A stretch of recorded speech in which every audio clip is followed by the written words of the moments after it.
Top quality और consistent performance के लिए सिर्फ सिल्वर पंप नाम याद रखना।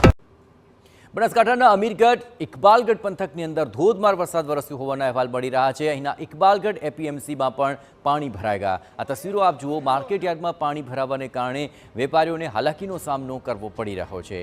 હાઈવે ઓથોરિટીની બેદરકારીને લીધે એપીએમસીમાં આ પાણી ભરાતા હોવાનો આક્ષેપ લગાવવામાં આવી રહ્યો છે।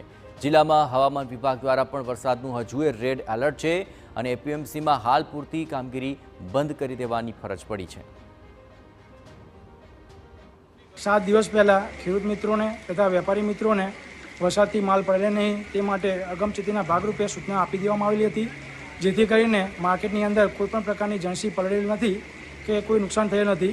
પરંતુ વરસાદી પાણી, હાઈવે પરનું વરસાદી પાણી અંદર માર્કેટયાર્ડની અંદર આવવાથી પાણીનો ભરાવો થવાથી તેમજ પાણી આગળ વહી શકતું ન હોય, ભરાવો થઈ ગયેલ છે, જેના નિકાલ માટે માર્કેટયાર્ડ દ્વારા સતત પ્રયત્ન કરવામાં આવી રહ્યો છે।